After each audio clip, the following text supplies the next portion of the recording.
Alright, hey guys, take two, fixed exchange rate policy. I basically just did this whole video a minute ago, got interrupted, gotta do it again. So, I guess the legend of one take, money is dead. I'm beside myself right now, I don't even know what to say. So we're talking about fixed exchange rates. So, what that means is that the rest of the time this year, or this unit that we've been talking about exchange rates, they have been what's called floating exchange rates, which means that the value of the currency is determined by supply and demand. So on the models we've done so far, supply and the demand of that currency determine what its exchange rate is. In this particular case now, we're talking about fixed exchange rate, which happens in a few countries around the world where they actually want to maintain a specific amount, a specific price for their currency. So in my example, this is a fictional example. It's going to involve two currencies, like always, the US dollar and the Mexican peso. So in this example, the Mexican government has decided, for whatever reason, that they want to maintain a specific target rate. In my example, it's $1.50 of how much a peso will cost in terms of US dollars. So we have this set up, exchange rate, US dollars per peso. All right, so it's going to cost $1.50 in US dollars to buy 1 peso in this fictional example. Now, that's fine. But what's happening here, if we notice, the equilibrium price is less than $1.50. We have a surplus in this case because the actual target price is $1.50 higher than it really would be if supply and demand were left to do its job. So what's going to happen here is the Mexican government is going to have to take action. They are going to have to step in to make sure that rather than letting the market correct and go to equilibrium like it naturally would do if they did nothing, the Mexican government has to do at least 3 things to ensure to keep that price high. So what that's called, it is called a revaluation of a currency. So that's what they're doing. When they are revaluing the currency, they are keeping its value artificially high. Okay? This is under the section in your notes, how to prevent a depreciation of currency. Later in your notes is the word revaluation. I haven't given you like a textbook definition at this point. But these two things, they look the same and they are, in fact, the same. So how can the Mexican government either revalue the peso or prevent a depreciation? Same thing again, just two sides of the same coin. Their first option is to buy their own currency. So the Mexican government would actually take Mexican pesos and they would buy, they would take the foreign currency. They would have to have US dollars. And with those US dollars, they would go onto the foreign exchange market and they would purchase large amounts of pesos. Now, you might quickly see that there could be a couple of problems with that. Well, first of all, why does that work? That would work because they would then be increasing the demand for pesos. Even though it's not natural, it's not what the market itself would be doing, they are, by buying more pesos, they would increase the demand, shift it to the right, and we would get back to this target rate of $1.50. So they'd have to balance it out and buy exactly the right amount of pesos to maintain that rate of $1.50. Question that might come immediately to your mind is, well, where do they get all this money to be able to do it? Well, they have to have American currency in the first place.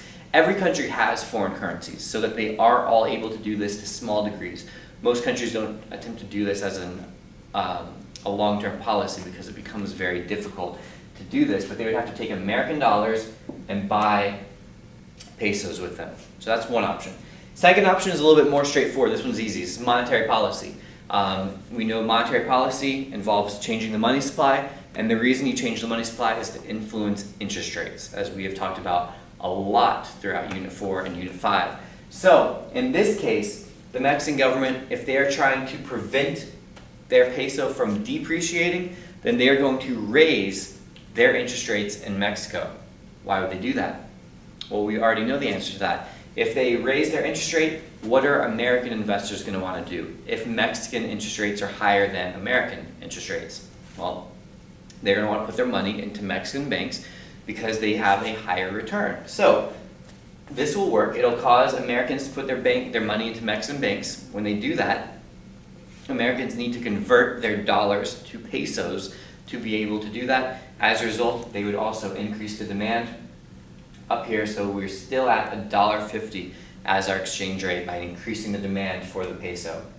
The last way, probably the most unpopular way, and one that's really not American at all, is to limit citizens' ability to buy foreign currency. So they simply would not be allowed to buy US dollars, or they would limit the amount of US dollars that an individual person or bank or investment group could purchase. So how would that affect the exchange rate for the peso? Well, remember, if we are demanding the other currency, so in this case we're looking at this from Mexico's standpoint, if we are Mexicans looking to demand US dollars, how are we able to buy US dollars? By supplying our currency, in this case the peso. So, if they aren't allowed to buy as many US dollars, they aren't allowed to demand as many US dollars, and therefore if they aren't demanding as many US dollars, hopefully you're with me and already saying it, then they can't supply as many pesos on the foreign exchange market. So supply would go to the left here, and again, that would bring us back to our target rate of $1.50 as our exchange rate, $1.50 in US dollars per peso. So that's how a revaluation would work with a fixed exchange rate policy. All right, if I haven't lost you too much, on this side we have devaluation. Devaluation, same principles, it's just the exact opposite. So there's not a whole lot that's complicated here, not a lot to really expand on. In this case, again, the Mexican government has decided $1.50 is their target rate. But in this case, supply and demand would actually cause that number to be higher. So it should really, according to supply and demand, equilibrium is higher than that, so it should cost more than $1.50 to buy a single peso. But it's not going to, because they are going to do three things to make sure that doesn't happen. The word for that is devaluation. So devaluation is keeping the value of that currency on the foreign exchange market artificially low. Revaluation, they're trying to keep it higher than it should be.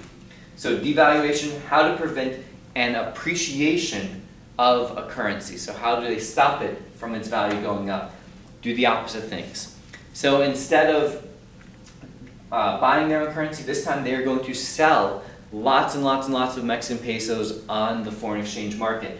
And they are going to buy, or I should say they're going to supply, they're going to sell their own currency, they're going to supply it, and they're going to buy lots of foreign currency. So this supply curve would be shifting to the right, all the way over here to our new equilibrium at $1.50. So they're going to supply their own currency, sell a lot of it. Again, they're trying to actively make the value of their currency less. They're making their currency cheaper by supplying so much of it. Number two, monetary policy. Instead of raising the interest rate this time to devalue the currency, they would lower the interest rate, make the Mexican economy less attractive for potential investors.